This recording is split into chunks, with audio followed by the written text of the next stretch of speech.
السلام علیکم ورحمۃ اللہ تعالی وبرکاتہ۔ نحمده ونصلی علی رسولہ الکریم، اما بعد فاعوذ باللہ من الشیطان الرجیم، بسم اللہ الرحمن الرحیم۔ الا ان اولیاء اللہ لا خوف علیہم ولا هم یحزنون، صدق اللہ مولانا العظیم وصدق رسولہ النبی النبی الکریم، وَنَحْنُ عَلَىٰ ذَلِكَ لَمِنَ الشَّاهِدِينَ وَالشَّاكِرِينَ وَالْحَمْدُ لِلَّهِ رَبِّ الْعَالَمِينَ۔ درود شریف پڑھ لیجئے۔ اللہم صلی علی سیدنا و مولانا محمد معدن الجود والکرم وآلہ وبارک وسلم، صلو علیہ صلاۃ و سلام علیک یا رسول اللہ، علیک الصلاۃ والسلام۔ سامعین کرام، جیسا کہ آپ کو معلوم ہے کہ آج 6 رجب ہے اور میرے سرکار سلطان الہند خواجہ غریب نواز رحمت اللہ تعالی علیہ کا آج چھٹی شریف ہے۔ آج میرے خواجہ پیا، جن کو ہمارے اور آپ کے پیارے آقا و مولا جناب احمد مجتبیٰ محمد رسول اللہ صلی اللہ تعالی علیہ وسلم نے خاص طور سے ہمارے اس پیارے وطن ہندوستان کی طرف اسلام کی تبلیغ کرنے کے لیے بھیجا۔ جب میرے پیارے آقا صلی اللہ تعالی علیہ وسلم عرب شریف میں تھے تو آپ ہمیشہ یہ ارشاد فرمایا کرتے تھے کہ مجھے ہند سے محبت کی خوشبو آتی ہے، کہ مجھے ہند سے محبت کی خوشبو آتی ہے، کہ مجھے ہند سے محبت کی خوشبو آتی ہے۔ میرے بھائیوں، میرے دوستوں، عربی بھاشا کے اندر، عربی زبان کے اندر، عربی لینگویج میں ہندوستان کو الہند کے نام سے کہا جاتا ہے، پکارا جاتا ہے اور لکھا جاتا ہے۔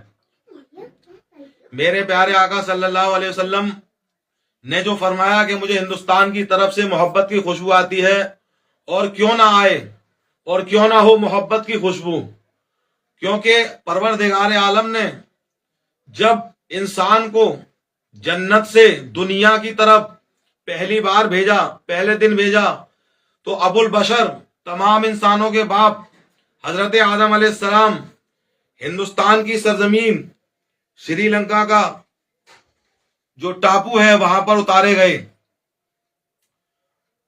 آپ انسانوں کے باپ ہیں، ساری دنیا کے جتنے بھی انسان ہیں سب کے باپ آدم علیہ السلام ہیں، آدم سے بنا ہے آدمی۔ اسی وجہ سے پیارے آقا صلی اللہ علیہ وسلم ہمیشہ یہ فرمایا کرتے تھے کہ مجھے ہندوستان سے محبت کی خوشبو آتی ہے۔ جب سرکار غریب نواز رضی اللہ تعالیٰ عنہ اپنی ولایت کی ساری منزلیں طے کر چکے، اس کے بعد پیارے آقا صلی اللہ علیہ وسلم کی بارگاہ میں حاضری دیتے ہیں۔ پہلے مکہ شریف جا کر حج ادا کرتے ہیں، پھر مدینہ شریف میں آ کر سرکار دو عالم جناب محمد رسول اللہ صلی اللہ علیہ وسلم کے روضہ مبارک پر حاضری دیتے ہیں۔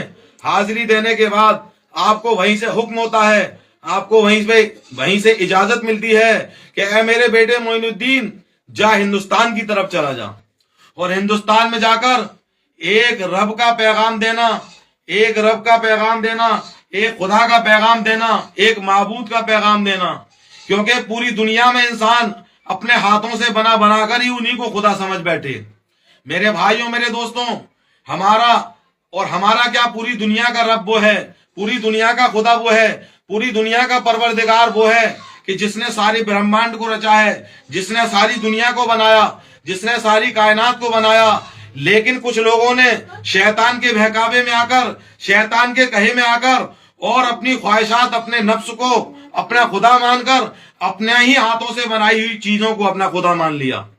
میرے بھائیوں، میرے دوستوں، جن چیزوں کو لوگوں نے اپنے ہاتھوں سے بنایا اور ان کو خدا مان بیٹھے، کیا وہ ایسی ہے کہ اس کے دکھ، اس کی تکلیفیں دور کر سکے، اس کو سکھ دے سکے، اس کو بچے دے سکے، اس کو روزی روٹی دے سکے، اس کے اگر سر میں درد ہو سے دور کر سکے؟ ہرگز نہیں۔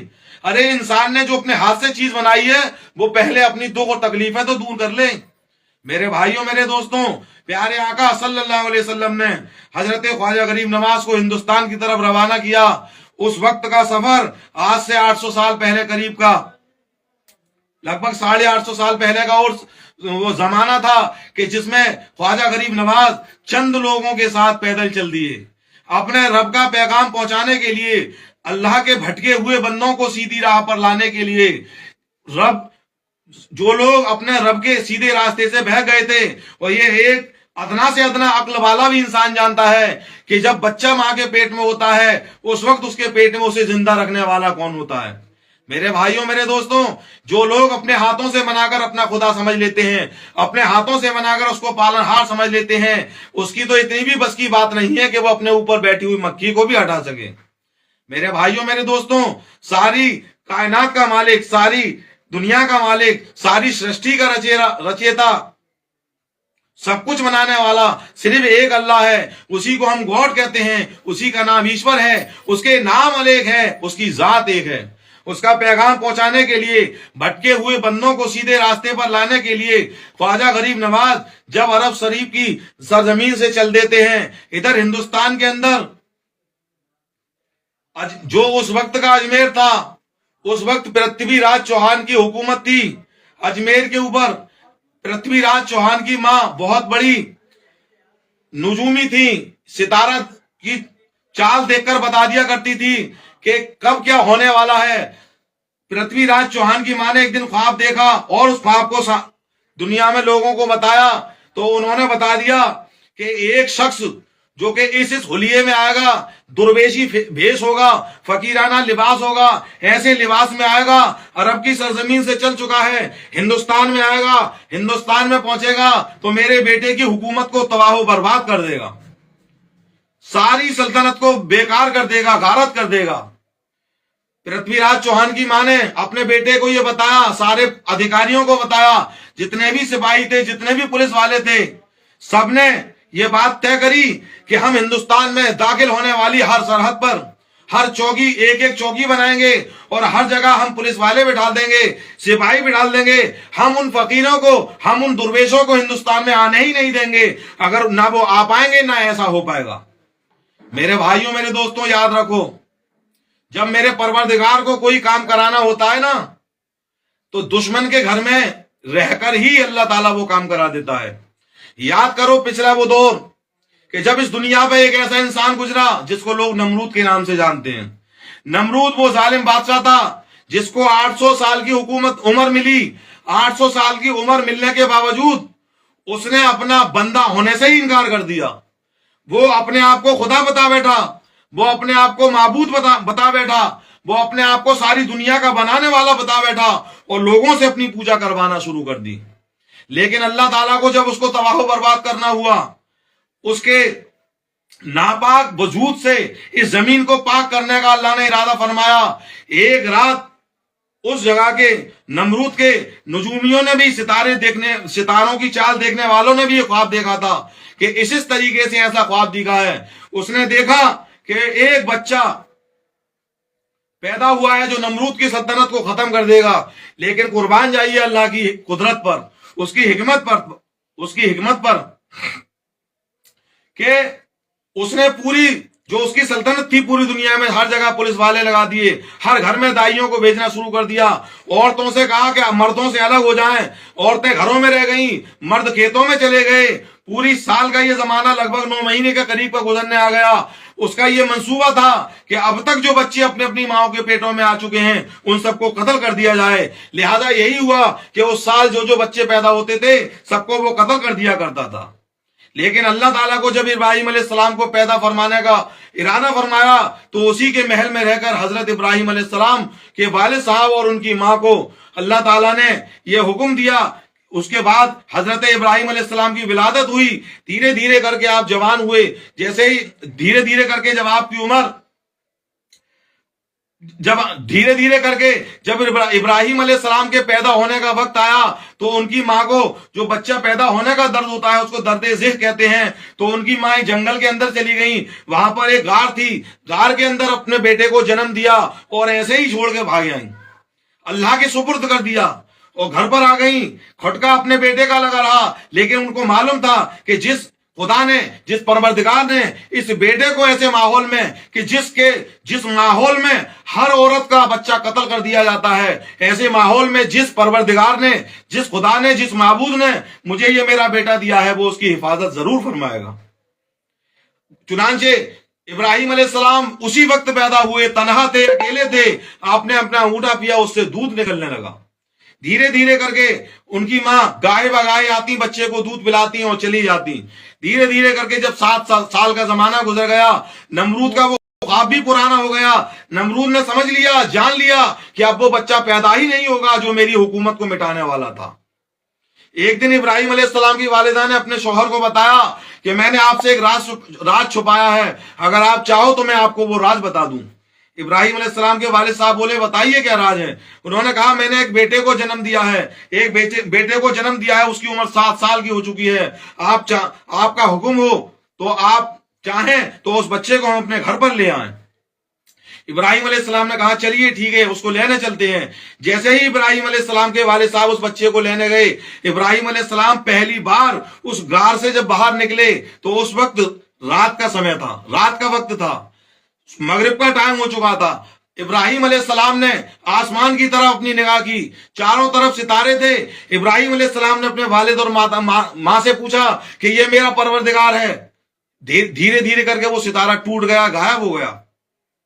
کیا یہ میرا پروردگار ہے؟ وہ ستارہ غائب ہو گیا. آپ نے اپنے من میں فرمایا کہ جو ٹوٹ جائے, مر جائے, مٹ جائے, وہ پروردگار نہیں ہو سکتا. اس کے بعد میں چاند نکلا, آپ نے فرمایا کہ شاید یہ میرا پروردگار ہو. اس کے بعد جب صبح ہوا تو چاند بھی ڈوب گیا. آپ نے فرمایا جو ڈوبتا ہو وہ پروردگار کیسے ہوگا.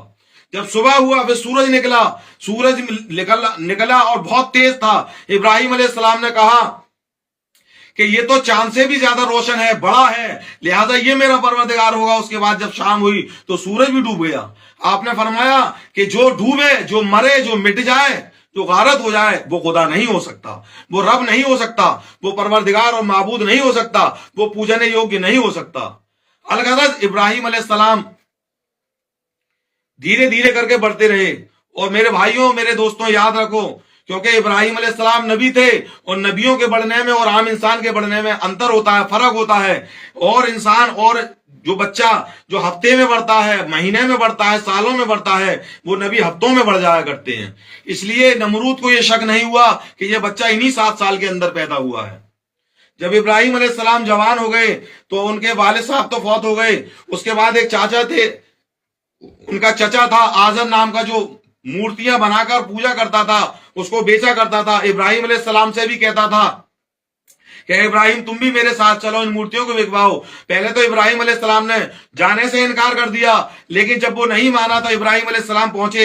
سڑک پہ دکان لگا دی گئی. ابراہیم علیہ السلام ایک مورتی کو اپنے ہاتھ میں اٹھاتے, ایک بت کو اپنے ہاتھ میں اٹھاتے, کہتے, اے لوگوں, تم یہ کہتے ہو کہ یہ پانی برساتا ہے, اور اس حال یہ ہے کہ یہ اپنے اوپر بیٹھی ہوئی مکھی کو بھی نہیں ہٹا سکتا.